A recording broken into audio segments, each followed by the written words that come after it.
Hello and welcome to Legal Thinking. I'm Liam Pape and as ever, I'm joined by my colleague Ed Wootton. Ed, how are we? Oh, we are very well. Thank you very much. And what are we talking about today? That's a good question. In today's episode, we are talking about the leaseholder reforms that were recently announced by the government in the King's Speech. This podcast, for context, was recorded on the 9th of November, so the King's Speech is fresh in our minds as it was only a couple of days ago. Yes, and our guests today are our very own Peter Foskett, who's a real estate lawyer in our RWK Goodman team, as well as Harry Scoffin, who's a founding director of Commonhold Now and has been campaigning for leaseholder rights for years. I think he's been personally affected by it, so it's very, very emotive subject for him. In today's episode, we talked about the government's plans to increase standard lease extension terms from 90 to 990 years, where they think that the reforms haven't gone far enough, and even net zero. So without any further ado, let's roll tape. So first, just to get started with, can you give a brief overview of the recent leasehold reforms announced by the government and their significance for homeowners in London and around the UK? Harry, do you want to kick us off with that one? Yes, so they're going to make it easier and cheaper for existing leaseholders in houses and flats to extend their lease or buy the freehold. Why that's important is at the moment, there's really complicated rules about who qualifies to buy the freehold. So if you've got some shops, for example, or you've got a hotel or any other commercial space over 25%, you can't buy your freehold. And even with extending the lease, particularly for those people that are got less than 80 years left to run on their lease, and banks don't like that at all, they pull mortgages, that can be cripplingly expensive because of marriage value. So doing things like that is going to be very good. And instead of you extending your lease, if you're in a flat for 90 years, you'll be able to get one that's an extension of 990 years. So that's a huge difference because what it does is it moves the financial value out of the hands of the freeholder or the building owner and into the hands of the homeowner, the consumer. Fantastic. Just on that point, that you mentioned the lease extension terms from 90 to 990 years. Could we perhaps go into a bit more detail about the implications of this change for leaseholders and how it addresses the existing issues? Absolutely. So there's this perceived unfairness about the fact that people are paying a premium to extend their leases just for 90 years. And, you'll always have that wasting asset problem. And there's a whole army or industry that's grown up about basically helping leaseholders extend their leases. And another beautiful thing about moving it to 990 years away from the 90 is that when it comes to buying the freehold, the value will be much less. The cost for the leaseholder to buy that freehold will be less because the majority of the financial value will be in the hands of that leaseholder and ideally all their other neighbours who have had these 990 years extended onto their leases. I was going to say, another point is that those 990-year leases will be at a peppercorn rent. So again, it's taking out that the issue of paying rent and the things which come with that forfeiture, and also the very fact that increases the value of the freehold. Absolutely, that's a huge change. I mean, we'll talk about forfeiture hopefully later, but it is a very draconian remedy which landlords or lessors, freeholders, whatever we want to call them, have. Mm-hmm. And again, one of the things from this bill is that all future houses must be freehold, they can't be leasehold, and that is actually taking away one of the big risks which homeowners have if they're renting if they're owning, well, inverted commas, owning leasehold. So just on that point, one aspect of the reforms is a ban on building new houses as a leasehold, but this doesn't apply to flats. Can you clarify the reasoning behind this distinction and how it might impact homeowners? That's a really good question. The problem is that there are very, very powerful vested interests in keeping the leasehold, what I call gravy train on the rails. This is a multi-billion pound industry in other people's homes. And it is infuriating to hear that not only have they dropped this Commonhold concept, which could have been a great way of organising at least future flatted developments, so bringing us more into line with the systems in Scotland, America, Europe, across Asia and Australia, where they have systems of tenements, condominium, co-ownership, cooperative, or if you're in Australia, New Zealand and parts of Southeast Asia and even the Middle East, strata title, where you buy the flat, you own it outright on a freehold basis, and you own a share in the common parts, and you own a share in the land. And you would appoint the managing agent, and you'd be a little bit like Alan Sugar on The Apprentice. If you're not happy with a contestant, or in this case, a managing agent or a contractor, you can say you're fired, and you get someone else in who will be doing a better job and at a better price. So they've dropped Commonhold, which would have been the solution, at least for future flatty developments. But they're not even saying that going forward, all new flats would be sold on a leasehold basis, but with the freehold handed to the residents. And why that's so important is that the real money is in leasehold flats. Actually banning future sale of houses on a leasehold basis is yesterday's scandal. So the government have ducked this. Just to put a slightly bit of optimism in this, I think one of the big positives is that actually the King's Speech announces a bill, as there was speculation, concern, whatever you want to call it, that it might actually be completely lost. And I think just getting it on the floor of the House, that is a big positive step. Already a number of Conservative MPs, either very openly or not so openly, have said they will look to make good the shortfalls in the bill, which Harry has just been highlighting one of the biggest shortfalls. And equally, up in the House of Lords, there's others there willing to challenge the government about what they haven't put in, what Michael Gove had previously promised or said would be in there. So the very fact we've got a bill, to me at least, gives some hope that we may get something better when roll ascent is given to it than we've got at the moment. But Harry's absolutely right. The government has actually missed the real target, which is enabling leaseholders of flats to have control of their expenditure, to control their fate. It's just not there. And I think Peter's spot on there about the fact that we've even got a bill, because when we launched this campaign, Commonhold Now, End Leasehold for Real Home Ownership, in March, we heard from a number of very well-placed sources inside government, but outside too, saying that, Rishi Sunak, he'd come Prime Minister middle of last year. He's got one Queen's or King's speech to actually deliver the priorities that he wants to see delivered. And leasehold just wasn't on there. So in a way, the Conservatives, it's brilliant that we've got that bill, but there's no doubt about it that it was because of leaseholders literally getting so fired up about this, and all of the pushback and all of the stories we've been placing in the media, and we've been causing rows left, right and centre and stirring up controversy and getting the political parties to fight each other about who's going further and faster to help leaseholders, that this bill's happened. Yeah, I was just going to get into more in the nitty gritty of the kind of reforms that are proposed. So part of it is that residents in mixed use developments will gain the right to manage. So you mentioned about the right to manage previously. Could, maybe we'll go to Peter for this one to start with. Could you elaborate on what the right to manage entails and how it benefits homeowners? Well, really, yeah. It needs, under the reform, it needs 50% vote to actually take over the provision of the services to a building. So it separates off the freehold ownership from the provision of services. So really, if you look at it, you've got the freehold owner owns the building and will be employing managing agents to provide the services.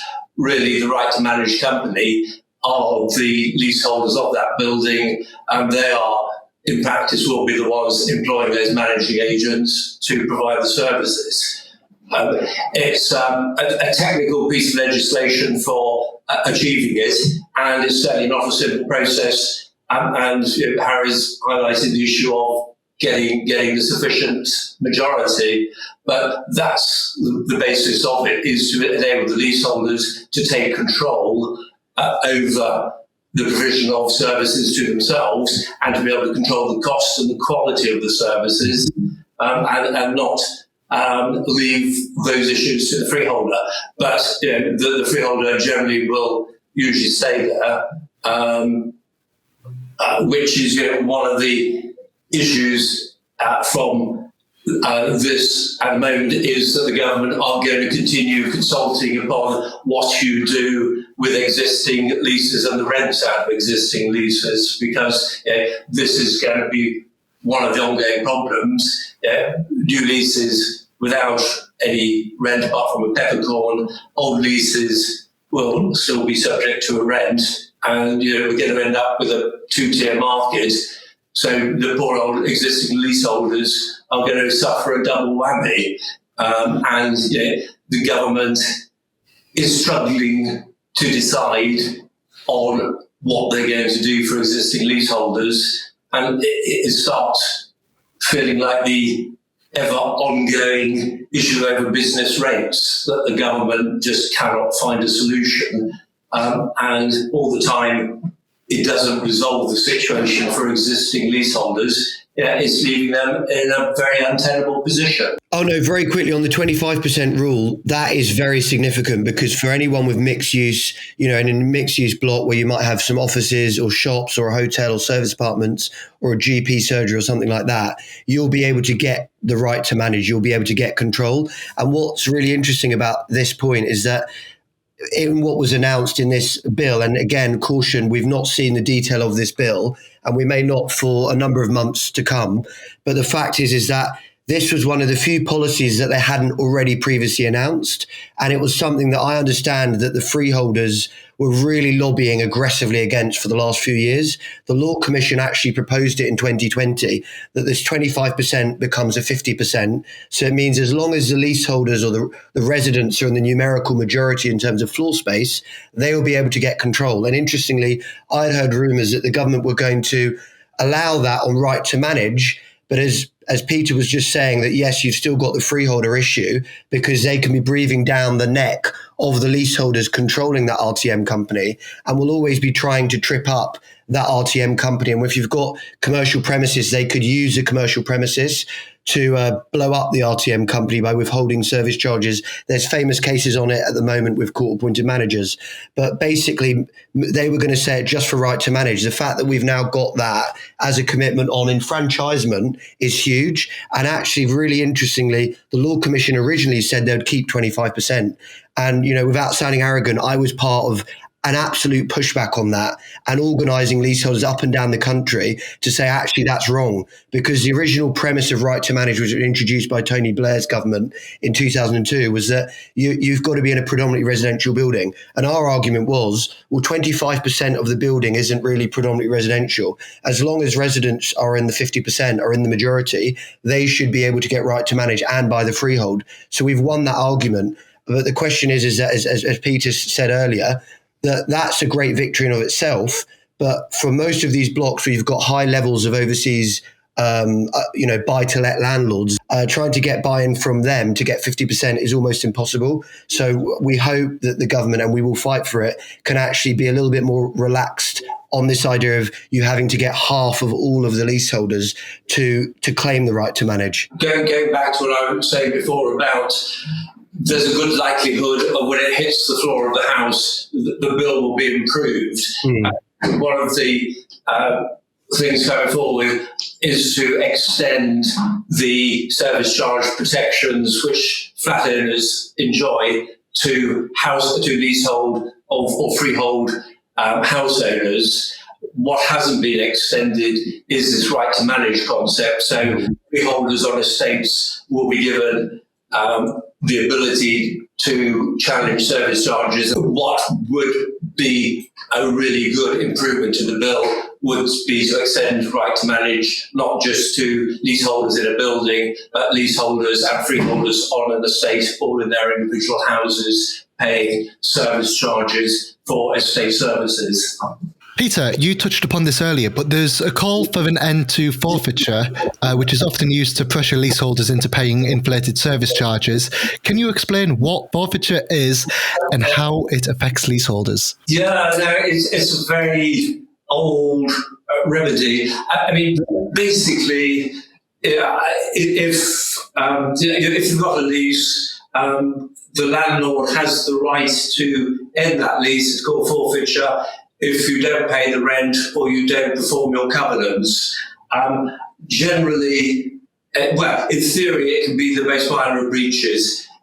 Generally, in leases, you'll see that qualified so that there's a materiality test, and behind that, the court sits so that if your lease is forfeited, then you have the right to go to court as called to petition for relief to basically have your lease given back to you. But these are all terribly expensive, complicated procedures. The basic principle is if you're a breach of the lease, the landlord can terminate it with no compensation back to you. So, if you take out a mortgage and you don't pay the mortgage, the lender can take the property back and sell it, and any surplus over the loan you get back.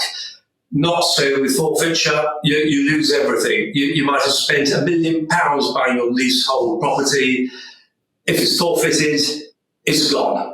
And it is such, in this day and age, it is such a disproportionate remedy. Its place really belongs in the commercial world with short-term leases. So if you rent a building for 5 years and you're a bad tenant, you can understand that the landlord should have the right to say, you're out. You've not paid your rent. You've let the place go to rack and ruin. But it doesn't belong in the residential world. And very quickly on that there's been actually multiple attempts to try and reform forfeiture to get rid of that windfall to the freeholder. Because as Peter was saying earlier, is that there's no balancing payment or there's no return less the debt, which is huge. So in 1994, the Law Commission drafted a bill on sorting out forfeiture. And then in 2006, it put forward a series of recommendations, actually a report to the Labour government. And actually, this Conservative government, I think it was the Boris Johnson government, but Conservative anyway, they asked the Law Commission to update their 2006 report to bring those recommendations into line with what else the Law Commission recommended in 2020. And the fact that there's nothing on forfeiture, at least in this government briefing pack that accompanied the King's speech, is very worrying. Now, you may ask, well, how many successful forfeitures there are a year? It's estimated between only 80 to 90.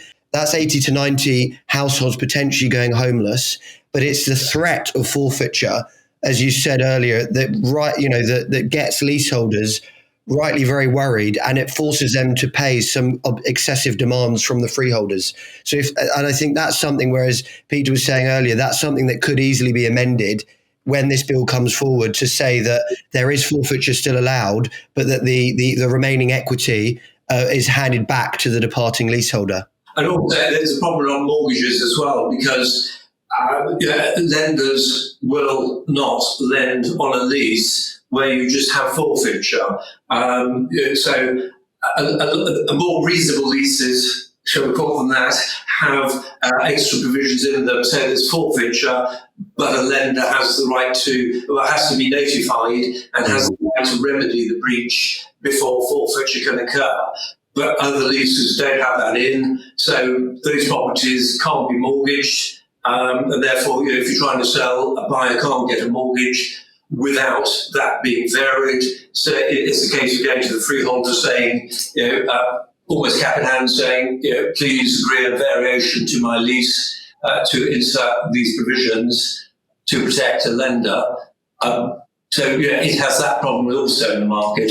Hopefully on more kind of positive side of things, back to the just following the Leasehold Reform and Ground Rents Act of 2022, which put an end to ground rents for new and qualifying long residential leasehold properties in England and Wales. Could you discuss the impact of that act on this? Is that a positive thing? How does it align with the kind of the hoped reforms for leasehold? By having that reform, rents couldn't be charged out of houses. We've seen a massive decline in the number of houses that have been sold leasehold because sort of that benefit has gone. I see it all as sort of governments trying to achieve change by the back door by taking out the profit elements from residential development and residential investment. You no longer can have a rental income because all new houses have to have a peppercorn rent. Greater challenging on the service charges. So again, taking out some of the profit that can be made. And that there seems to be the government's approach, really. It's sucking out the value rather than tackling the problem head on. But yeah, absolutely. I think there is that element of they're trying to nudge developers and freeholders into doing the right thing. And the theory behind banning ground rents on future leasehold houses and future leasehold flats, which is what this act was supposed to do last year, is the idea is that when you've removed the legitimate income stream, the sole income stream in leasehold that, freeholders have a right to, or developers could then sell on to investors in Monaco, Cayman Islands, Jersey, wherever, that if you get rid of that, developers would be more relaxed about adopting Commonhold, where there obviously are no ground rents, or even forget Commonhold for a minute, just saying, well, here you go, residents, you've all bought flats in this development. Here's a freehold owning company, and you're all members of it, and you appoint the managing agent. I do not believe we've seen that really in a great way in the market. There's one or two exceptions in the market. So that's why it's so surprising that the government in this bill aren't following up and saying, well, yes, we've banned ground rents for future flats, but it's clear that we need to have a requirement to say that the freeholds on new flatted developments are to be handed over to the residents once a certain number of flats have been sold, and then the developer moves on. Trying to go back to what you were saying, Ed, about positives. I mean, I think this concept of extending leases or buying in the freehold, if it's a house, making it cheaper and easier. And we've all got to see the detail, but that could be a real positive, because at the moment, and I know this from the past experience of my family, at the moment, extending your lease is a very expensive and stressful procedure, as it's just you just seem to be paying money all the time and go nowhere. So if it can be made simpler, if it can be made cheaper, that is a real positive. Harry, you've outlined some of the shortcomings that you see in the current reforms, and I think we've touched upon maybe a few of these already, but what alternative measures would you advocate for? Ideally Commonhold, but I think the ship on that one has sailed. But at least saying that all new flats must come with a share of the freehold, and that the residents have control and they appoint the managing agent from day one. Because what doesn't make sense is Parliament has passed a series of laws, sometimes of bewildering complexity, over the decades that allow leaseholders to compulsorily buy the freehold. So it doesn't make sense to then say, well, we're not just going to hand over the freehold to begin with on new developments. So that's a key issue. Another one is, if we are going to bring forward changes to right to manage, you have to bring down that 50% participation threshold. I interviewed Barry Gardiner, MP, the other week. He was fundamental to the 2002 Act with the last Labour government. And he at the time was very brave, because he had just been newly elected for the first time as MP in 97. And he's obviously putting his political prospects, his career on the line. And he said at the time that bill didn't go far enough. And Labour famously in 1995, when I was 1 year old, had promised an end to feudalism in a document written by Nick Rainsford and the late Frank Dobson. And they had said that they'd bring in Commonhold and that all future flats would be sold on a Commonhold basis. And unfortunately, they also, like this Tory government, caved into the vested interest. So I think if we're not going to get Commonhold on all future flatted developments, at least say that freehold has to be vested in a resident management company, and that all those flat buyers, they control it from day one. So that's number one. Number two, that right to manage, as Barry Gardiner was saying in the interview with me the other week, it has to be brought down. 50% is almost impossible. Unless you've got maybe 5 or 6 units, you're never going to hit it. And actually 60% of leasehold property is rented out. So that is a real issue of organisation. And even when you are very well organised, very, very difficult. So that's another thing. We also want to see action on ground rents. So that is good news that there's a consultation. There's big questions about the human rights of freeholders. So there are, worry among the leaseholder community that this consultation is about flying a kite. The government showing that it cares about existing leaseholders. But in terms of whether they've run out of time to get something meaningful on kind of either capping or reducing or banning ground rents altogether for existing leaseholders, that may be seen as out of scope of the bill. But another thing that we want is changes to forfeiture. It's not right that, as Peter was saying earlier, that, you may be disputing a £3,000 bill and you bought the flat for £300,000, or bought the lease rather, you don't own it, or you didn't buy the flat, but for 300,000, and the freeholder gets the whole 300,000. And obviously there are regulations to try and make sure that, if it does go to the court, you can get relief.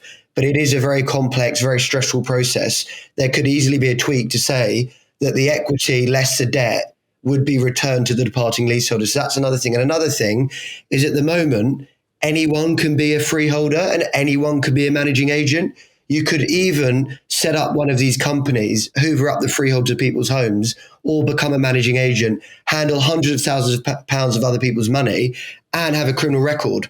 And the government were urged, well, actually, they were more than urged. They were given a report by Lord Best in 2019 about how such a statutory regulation scheme of managing agents could work. And all these years later, they've not responded. So I hope that we can get some concessions on things like regulation of managing agent and freeholders. But the key thing is, if they are going to do right to manage, they are going to do enfranchisement, they've got to make sure that the qualifying criteria is as liberal as possible. Great. Thanks, Harry. Just to pivot slightly, how is the government addressing the issue of net zero emissions and energy efficiency in the context of property and tenancy law? Like, what implications does this have for landlords and renters? Because I know there's changing bans and requirements and stuff like that recently. What's changing? How's it affecting people? Well, that's a good one. I think that one thing is, which we've seen on a number of subjects, there's a bit of a pullback in that the proposal that all rented properties should meet an EPC standard of C from 2025. Certainly in the private rented sector, that is being scrapped. So in some ways, that's a sort of a fallback. I think really in the residential market, it's more through the planning system and building regulations. I think that we're seeing building regulations for new houses or new buildings generally improving all the time, requiring greater installation, and that really is how it's being addressed. But in terms of what we're seeing in this legislation, this King's Speech, is actually a slightly backward step, saying, well, we've done more than, as Rishi Sunak signed, is that we've done more than most of Europe, so actually we can slow down a bit. So that's what we're seeing here in this King's Speech. I think with the environment side of things, they seem to, because we don't have the detail of the bill yet, ignored this issue of major works. So when freeholders want to tosh up property or, put in improvements, a lot of leases don't permit it. But if they want to do something about energy efficiency, right now they're incentivized to go for the most expensive quotes or giving, contracts to related companies or suppliers. And the fact is that unless there's changes to that, you're not going to get a lot of leaseholder support for eco upgrades. And, you don't need to take it from me. The London Assembly, their Planning and Housing Committee, over a decade ago, they did put out a report called Highly Charged Residential Leasehold Service Charge in London. And they found, and this is a quote, there is evidence that some large property companies have awarded contracts to subsidiaries of their own company at inflated prices. And the thing is, even on the marking up of these major works bills, there's also a question of quality of the works. Because, take my own building, we had to pay over £1 million to put some electricity meters in, and they've gone for the lowest tech kit known to man. And it should have only we've brought experts in, only £300,000. So the fact is that there's no emphasis on value for money. And I think unless the law changes on that, we're not going to move in a net zero direction, at least for leasehold, existing leasehold blocks of flats. Peter and Harry, thank you very much for your time. Yep, thanks very much to them. And you, the listener, what do you think? Do the reforms go far enough? Do they go too far? Let us know and keep listening. Thank you very much for listening to this episode of Legal Thinking. If you've enjoyed this episode, what would do wonders to help other people find us is by leaving us a 5-star review in your podcast provider of choice. There are no other kinds of reviews, so please leave one. Thanks for listening. Bye-bye. Bye.